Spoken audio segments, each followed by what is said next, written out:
watching the Forefront Church video podcast. And wherever you're at viewing online, we just want to say thank you and welcome. And one of the ways that we can help connect with you is we want to hear from you and where you're at and how we can help. And so head over to forefrontchurch.info after the message and click the Connect tab. It's a great way for us to help you along your spiritual journey as you connect with God and learn about Jesus. And so sit back, relax. We hope that you're challenged and encouraged from today's message.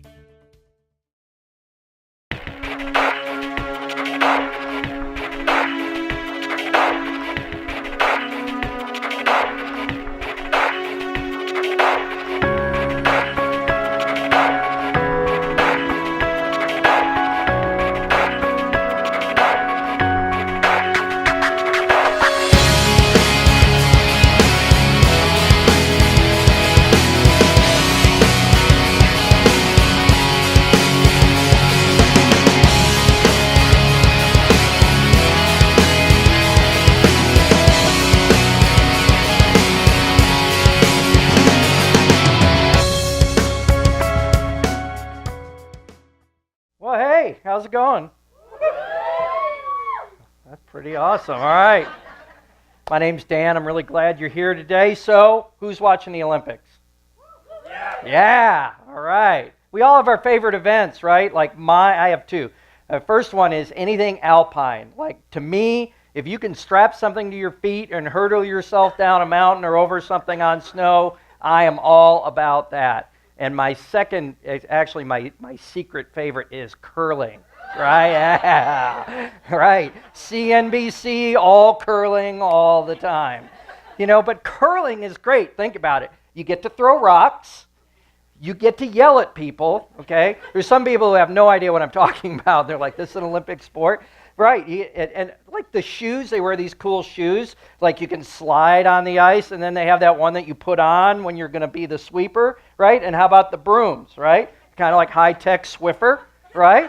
So, it's one of those sports you kind of clean as you go, right? You don't have to worry about, They have really cool names like shot and rock and hammer and guard, The thing I like about curling, though, it's self-regulated. Right, there's no referee, there's no instant replay. They self-regulate. Like when they play, if somebody makes a mistake, they go, "Oh, wait, my bad," and they call themselves out on it. It's very honorable, right? But the Olympic experience is amazing. I've been watching this since I was a little kid, and I always love those human interest stories. And when you watch them, they will typically ask athletes from all over the world, what is your Olympic experience like, or what are you taking away from this? And typically what they will say is that, man, I am just honored to be representing my country. Whatever it is that they may be doing, that's one of the first things that they say. It's an honor for me to be here representing my country, and it is amazing. Now, when I say the word honor, it's one of those words that we don't really need take a whole lot of time to define, because we know what honor is.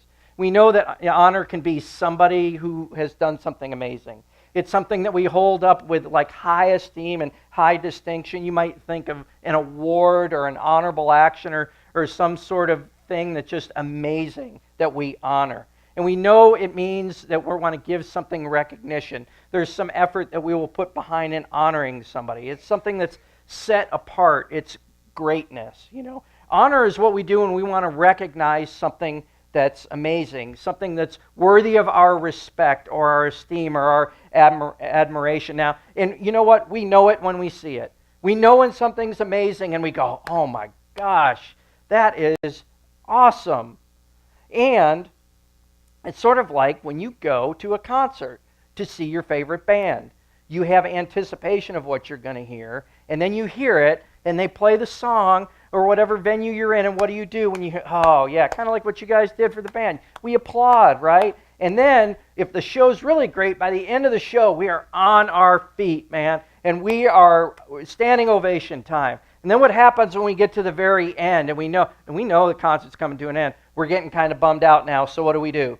We start screaming for an encore. We want more. Not only do we want to hear them, but selfishly, we could never get enough. We want more, so we honor them with an encore. We want them to come back. So We honor things that we love or deeply desire. And we have a whole list of things as human beings that we give our admiration, our time, and our loyalty to. And if you look across your life, there's a whole bunch of those things. But here's where it can get a little bit off track. Because as human beings, we like what we like. And we tend to gravitate towards things that we love and desire, that make us comfortable, that make us feel good, that pleases us. And sometimes the things that we honor are actually secret things that we wouldn't normally speak out loud, like money and power and position and stuff. There are very few of us would go around saying, I want what my way all the time. Or fill in the blank, whatever that thing is. What we end up doing is we end up honoring ourselves, and sometimes there's not a whole lot left over for anything else. And again, we all do this, which is why we're in this series called Spare Me. And what we're talking about is we're taking a look at generosity. And if we're really willing to take a sober look at our own level of generosity, we're going to come face to face with what we really value. Now, no matter where you stand in any of this, I'm just really glad you're here today. If this is your first time here, we welcome you. We're glad you're here. We want you to know that we tackle the tough things. We explore what God tells us while at the same time looking at ourselves, which isn't always a fun thing to do. Who really wants to sit around and talk about the fact that they may or may not be all that generous? It's not a fun thing to do. But here's the thing. The beautiful and frustrating thing about being a human being is we get to choose what we honor and what we don't honor. And sometimes it can drive us a little bit crazy because we want to do the right thing, but sometimes we gravitate, kind of like water goes to the lowest point. We gravitate to what's comfortable and good and what may not be all that enduring. But God has answers. He tells us exactly what we need to know about this. So if you're here, this is a great week to be here to talk about the idea of generosity. And it's also a great week to be here if you're wrestling with who God is, if you're not sure who He is, if you're not sure whether He even exists or not. And it's an important question for you to reconcile because here's the deal. He loves you. Whether or not you believe in God or not, He loves you. He cares about you. So today we're going to take a view of God and we're going to kind of figure out where He stands with us. But we're going to do it in a little bit of a unique way. We're going to see it through the words and the experiences of about 10 different people that attend here at Forefront. They were very kind to give me their impressions on what living a life honoring God is really about. And my hope is that it will reveal to you very clearly what you can do in order to make that happen in your life, because they share some very common things. Now, here's a little disclaimer before we get going about every one of these people. None of them are perfect. Ask whomever they live with and hang out with, and they will tell you they are not perfect. But their lives have been radically changed because they made this decision to make God first. And yours can be too if you've never done that before. Because here's the real answer to the generosity question. It really sort of starts with how we view God. Where do we place God in all of those list of things that we love and desire and care about? Is He even there? Where do we place Him? Even for the very, very newest person, it's an important question to wrestle with. Will we honor Him as great and honorable? Will we engage the acknowledgement that He is great and awesome? So before we get into this, we're going to get into the Bible today, which is where we go all the time. And you need to have your very own version of the Bible. And we have free Bibles out at the Get Connected table. It's out in the lobby right out here. But there's also some really great digital versions. You can go to forefrontchurch.info for all kinds of things. But we have a digital version of the Bible there. And that's what we go to because God tells us everything that we need to know about ourselves, the good, the bad, and the ugly. And this is where we go every week. So I hope you're there in getting one of those. And before we get started, let me pray. God, thanks so much for today. Thanks that we get to come here and learn about you and kind of wrestle with who you are.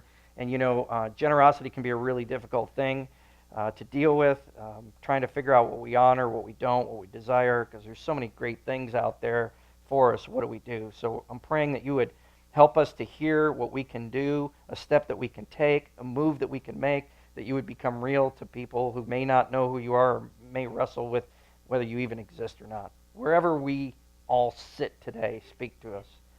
because we love you and you tell us that you love us, and we pray this in your name. Amen. So we're going to go to this section of the Bible, this book of the Bible, this reading in the Bible called Proverbs. And Proverbs is an Old Testament writing. It's sort of in the middle. And Proverbs has a purpose to it. It was written for a very, very specific reason.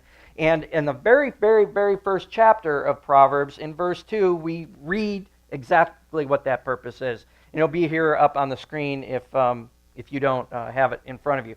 And it says that Proverbs is for gaining wisdom, instruction, understanding, and words of insight. So right from jump, you can kind of tell, like, oh, this is important. Now, it can be very hopeful, and it can be a little bit frustrating, because if you don't like being told what to do, this is going to be a little uncomfortable. But if you're okay and you believe that possibly God has something to say to you, this is good. Now, the writings of Proverbs sort of leads with an assumption. When it was written, the assumption was that people respect and revere God. Anytime you apply wisdom to somebody, they have to buy in. So the assumption of the writer is that we buy in, that we believe that he is who he says he is, that he's all-knowing, that he's above all, that he's separate from us, yet he's intertwined into the affairs of man, that he cares. Okay? Now, if you're not there yet, that's okay. That's a huge jump. If you're just sitting here going, okay, I'm here, that's about the extent of it, just hear me out today. You don't have to buy into the whole thing, but those of you that do believe in God, this is exactly why Proverbs was written. Further, there's this idea of godliness that weaved through the entire book of Proverbs and really throughout the Bible. But really what godliness is, it's a trait that we can take on. It's kind of a church word. It's weird. You know, you don't really say the word godliness very often, but if you were, it would really be assuming God's will in your life. So it would be saying, I recognize God as who he is, and I want to do his will. The result would be godliness. It's kind of like a math equation a little bit. It's what he wants us to become.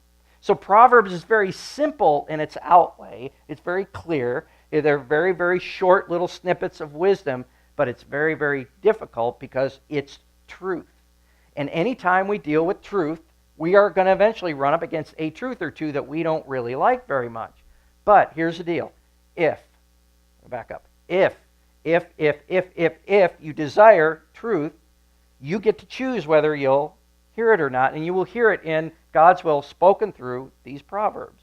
This wisdom is practical, but we have to seek it. You will never be forced to do something wise. You can choose not to, and you can choose to as well. So when we talk about whether we're going to be generous or not, we're going to talk about whether we're giving our time and treasure. What we're really talking about is what we decide to honor. Are we going to listen to these truths? Will we honor God, or will we honor ourselves solely? Again, it's an uncomfortable thing, but we all struggle with it.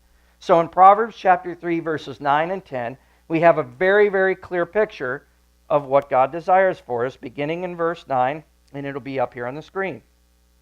And it says, honor the Lord with your wealth, with the first fruits of all your crops, then your barns will be filled to overflowing, and your vats will brim over with new wine.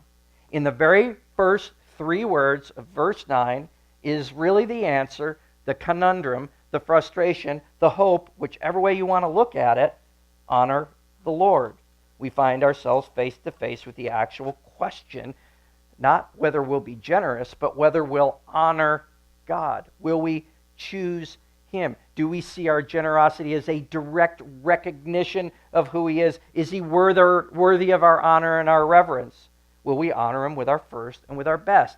Think back to the beginning. When we think about the things that we like, that we desire, that we worship. I got to teach the middle and high school kids last Sunday night. We talked about knowing God. How do you know God? And that particular night we were talking about worship and how worship can be kind of a strange word, but what it really means is the things that you celebrate or you enjoy. There's a whole list of them. By the way, your kids are amazing in there, and the program is amazing, and the curriculum is amazing. If your kids aren't there, man, you should really have them check it out because they are great. Anyway, we talked about this idea of what we worship, what we love. So the question is, All those things that we honor, desire, and worship, do you see God in that list at all? Where is he in that list that across your life? And if he's there, where is that evident? Like, where is it evident in your life? Because here's the crux of faith. When people ask, what is it? I need to have more faith. What is faith about? I don't understand faith. Here's what it is. Is God worth it? Is he worthy of your applause? Do you yearn for an encore with God? Does he get your attention? Does he get your best and your first? There's a gentleman here, his name is Kevin Miller. He's a longtime forerunner. He's a dad, he's a husband, he's a veteran. He was our lead elder here. He's a small group leader here. He throws a football with the kids at Collide. He's here every Sunday. Amazing, amazing guy. And this is what Kevin says putting God first has done for him. He says, when he puts God first, I align my life with what he wants for me. It assures me of the best outcome. That he has this being any situation or circumstance, not me. Kevin nails it. When we make God first, when we say, I'm going to honor him, we look at everything differently. He aligns it together so that when we do that consistently, we see things differently. There's a lady here, her name is Morella Stallnaker. Amazing. She develops training for a large corporation, and you'll see her at the door ushering people in here. She helps lead one of our small groups. When I think of the Energizer Bunny, I think of Morella. She can organize anything you think anything you can think of. She'll figure out how to organize it. She's amazing. But she made the choice. And when she started putting God first, this is what she said. She said, I became less selfish. It was no longer about just me, but what I could do for others. Now my commitments mean something. I sincerely want to help others, not because I feel like it, but because I know it's pleasing to my Heavenly Father. He is first. Kevin and Morella put it very, very eloquently, and they have created your takeaway for today. I want you to take these 4 words with you. You could walk out right now, and if you enacted it in your life, you would change. God first, God always. God first, God always. You could even put not me in little tiny letters underneath all that. God first, God always, not me. Here's the deal. That's every year, every month, every day, every hour, every minute, every decision, every expense, every behavior, every word, every day at work. Because here's the deal. God first, God always. There is a bigger picture to your life than you may realize. When you honor God with your very, very first in everything that you do, you will change. It is a legacy issue for your life if you have a family, if you have a sphere of people around you. Your eternity is in question here as well as the people that you impact, the people that follow you. See, when you hear us talk around here about people helping people find and follow Jesus, that really nice wall out there, that means nothing unless people like Kevin and Morella stand up and say, God first, God always, and then they engage that honor through action. So if you're new today or you're not sure about God, I hope this is encouraging. I hope this is hopeful. Christians are not known always as being the best kind of people. But I need to tell you, this is exactly what God wants for us. He wants us to honor him, and he wants us to engage faith so that our love and our kindness and our effort and our potential overflows into other people's lives. He becomes first in people's lives, and they go out and they help change other people's lives, like Kevin and Morella. And we take this very seriously here because we want to be people of action. We want to be people of example. We want to be people who say, no, we step back, he is first. There's a guy here, he was standing right here down on the end playing guitar. His name is Jonathan Carter. And Jonathan has been here for a few years, and I really think the list of things that he doesn't do is less than the things that he does do. But he's amazing. He's a wonderful musician. He's a husband. He's a professional. He's fairly newly married. He's here on Sunday nights leading the Collide kids. It's amazing watching him. He helps to lead one of our small group leaders. And he loves you and he loves your kids. And here's what he would say. When he put God first, everything feels right. Whenever he has a feeling of worry or anxiety or the need to control, it dissolves into peace and joy. God has provided in more ways than I ever would have on my own. Imagine what would happen is if each of us said, in this moment, God first, God always, I'm going to step forward and I'm going to engage what that means in my life. Now, here's the thing about being human beings. We are awful at follow-through. Some people are better than others, but we will not stay consistent in this endeavor if we're not plugged into who he is. There is a spiritual component here because we will always start to gravitate back to those things that feel good. But God says, I want to be the center of who you are, and it takes time committed to him in daily moments, honoring the Lord, those Proverbs 3:9 moments. There's a woman here named Ann Christie who has been here forever. And Ann is a powerhouse in the business community. She has led our very, very first team to Vietnam in 2007. She was the very first executive director of the nonprofit Aid Now. And she has a small group in her home, and she has led here and done so much here. And what Ann would say is that when she puts God first, she establishes a daily habit of prayer, worship, and consistent time spent in the Bible, and ongoing conversation with him. When she does this, she prospers. She's filled with abundance of joy and peace. And her daily habits have seen her through so much. If you were to sit down with her, you would not see a life that has just sailed through absolutely perfect. You would see tragedy and loss and hard work, but you would also see an amazing attitude. Kind of like James Gunther, who's a Norfolk public school teacher. He's a husband. He's a father.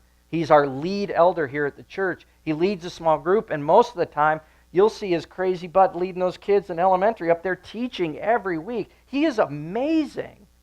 And what James would say is that when he puts God first, it helps put things in perspective.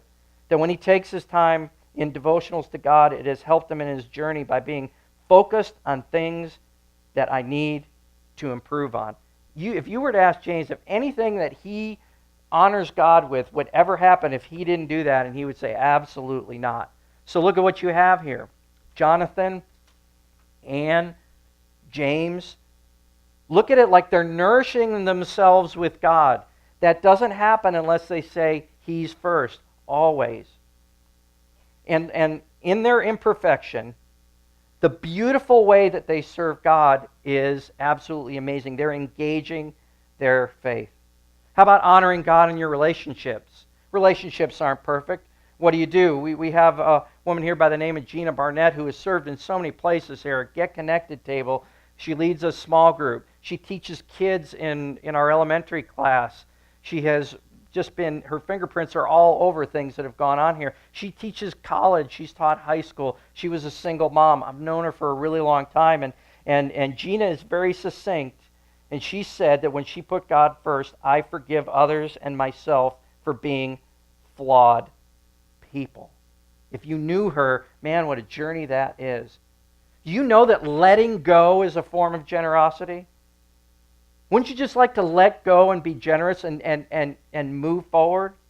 How about your marriage? You know, if you've been married longer than 10 minutes, it's hard, right? Think about it. What if you honored God in your marriage? We have a gentleman here named Ray Stallnaker. He works in the insurance business, and he's a small group leader here. And Ray is just that guy, like if you have something going on and you call him up, he's like death, taxes, and sunrise. He's there. He will help you with anything. He's amazing. But Ray would say, when he put God first, when my wife and I are going through something, it always goes better if I take time out to not only ask God for guidance, but to also pray for her in our marriage. Without fail, when I do this, I find God softens my heart, allows me to be more selfless. This is never about God showing me who's right and wrong, but about honoring God and my wife and our marriage. When all those things align, whatever we may be going through tends to be put in perspective, and I surrender to his will. Look at the words he uses. More selfless, more perspective. There should be kind of a common theme of words that you're already hearing from the people that we've profiled here. Things like selflessness and perspective and focus and reflection. You know, it's a character of generosity that forms. Honor the Lord. It forms when you do this, and then what happens? The byproduct is natural. When you make that choice in every aspect of your life, I am not kidding you, this is absolutely true, it will become natural for you to become generous because selflessness will always foster generosity. How about honoring God in your work? How about that place you go, that place you go where you don't like anybody, and it's bad, and it sucks, and you want another job and you want to leave? What if you went there and honored God in that? You know what? The Bible is very clear about how we're supposed to do things. I told this to the kids last week. In Colossians 3, verse 23, it says, whatever you do, work at it with all your heart as working for the Lord, not for human masters. Whatever you do. Not whatever you do except for your job. No, whatever you do. And I know this is really hard, but some of you could completely turn your workplaces around. If you honored God with your work, it may not be the place you're going to be forever. It might be a stepping stone. It might be a temporary. It might be, I don't care what it is. But if you said, no, it's not about the human being that I'm working for or with or everybody else that makes me crazy, it's about God. You would completely change your workplace. Karen Wright, been here for a really, really long time. She's a wife, she's a mom, she's a grandmother. She's served all over the place here. She said, when I remember to pray before a difficult meeting at work, I'm blown away by how good I am at conflict resolution. I'm more patient with difficult people. I smile more. I find myself pausing to consider other perspectives. This is the standard, folks. Like, if you're saying, I follow God, we should be models, model employees, model parents, model human beings. But you might be sitting there going, look, my life is just overwhelming, Dan. Like, you don't get it. These people are awesome. I'm sure they're great, but you don't understand how overwhelming my life is. And you are probably right. And I will tell you that these people are amazing. But I will also tell you that their lives have been overwhelming at times. And it's only because of their choice that they were able to walk through it. Like Adrienne Trogdon, who's a wife and a mom. And she's not just a wife, she's a Navy wife. And her husband, like, he's gone a lot. Her husband is in charge of the equipment that shoots airplanes off the ends of flight decks and then lands them. You can't do that with a ship tied to the pier. They have to be gone to do that. So he's gone a lot. And he's so good at it, like other people snatch him and take him to go fix stuff. So he's not home a lot. So there's Adrienne. But she's at the door. She's welcoming you in on Sundays. And she watches the kids for the various events that we do. And she's going to head up leading our picnic. She has instilled this idea of service in her children, but yet, hear her story. When I put God first, there was a peace that came over me. I've always tried to control my destiny, the outcome of situations, etc. But everything got worse and worse until things were so unbearable, I finally let it all go and told God that He knew what was best, and I had to trust how things would turn out. I thought I knew best. When I fully put God first and trusted His direction has been the best 2 years of my life. I'm a better person. I'm a stronger person. I can help others, all because of Him. All because of Him. Where are you? Maybe you've been here for years and you heard this years ago and you were like, yes, and you jumped in and you honored Him and you served and you started to spread this idea of honoring Him to people around you, and you've drifted from that. Maybe you're new or you're unsure about God and you don't really know, how do I get there? It's as simple as making a decision that I'm going to make God first, God always, starting right now. When you assess where you really are in making Him first, then God overflows with possibility in your life, because there is a verse 10 to that Proverbs 3, 9, and 10. It says, then your barns will be filled with overflowing and your vats will brim over with new wine. We have to look at that in how God delivers. Some of you have no idea the potential that you have to impact other people because you have not given it to Him. You have spare in potential and kindness and work ethic and love and service. You don't even know it. Shanda Tracy discovered it When she decided to put God first, she became challenged, not in an annoying, disappointing way, but she was challenged to become better. He worked on her in so many different ways. She had a massive anxiety problem. She said, through him I discovered the freedom of forgiveness. I discovered how to love and love others, even when it was so hard. She's stronger than she ever thought, and she's been able to move forward because God has faith in her. Chandra is a wife and a mom. She's run a preschool before. She's a teacher. She heads up our counting teams here. She's led worship in the kids area, and her husband are getting ready to be small group leaders. I remember when she first came to small group in my living room, and she was huddled underneath a blanket, afraid to even speak. It's amazing what has happened to her. She moved forward. See, when we move forward, when we take a step to serve, when we give, when we lend a hand, it's because we've chosen God first. Not only are our lives changed, but it overflows into everyone around us. Here's the common theme from all of the people that we've talked about today. If you look at them, they serve and give and donate and are generous in multiple areas here. It's just natural who they are. They just jump in and make it happen.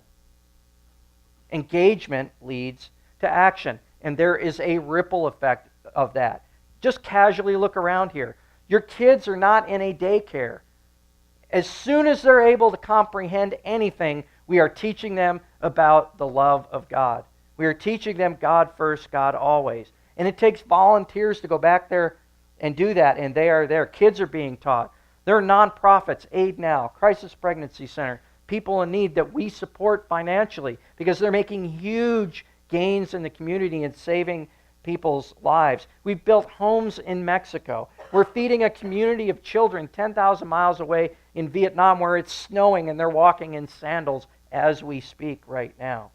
Marriages are being helped here. Addictions are being overcome. Lives are being changed. Why? Because people here have said, God first, God always.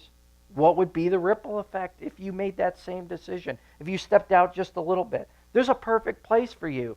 On a rug in the elementary class or somewhere in our children's area. You could stand by a door and be the first face that somebody sees when they walk through here. There's behind-the-scenes stuff. Maybe you're a geek. We've got tech guys doing all kinds of stuff. We're on Facebook Live right now. We're streaming. I have no idea who I'm talking to right now. But we have to have people who know how to do that, right? Or maybe you're a closet musician and you need to be up here on stage. I don't know what it is for you. Maybe it's finally donating financially. Maybe it's finally saying, this is where I'm going to sink roots. This is where I'm going to create the legacy for my family. This is where I'm going to help change the world. Engagement of your faith instead of attendance for 1 hour on a Sunday. It's an absolute game changer for your life. It was for Madison Carter. She made God first after she denied her faith early in adulthood. To avoid accountability for her actions, she had a sudden change of heart after 2.5 years, and she was ready to put God first. So she pursued God with everything she had, overwhelmed by His grace and mercy. Despite her past, she's now married to an amazing godly man, and if she hadn't stepped out in what was familiar and comfortable in order to honor God and put Him first, she would not be here today, serving, loving others, honoring God the best way that she can. Talk about a ripple effect. What better person to lead teenagers than a 20 or 21-year-old person who is wise enough and smart enough to say, God first, God always, no matter what. If you're new here today, maybe you're a little bit curious. Maybe this is all true. Maybe God really does care about me. Maybe He really does want something better for me.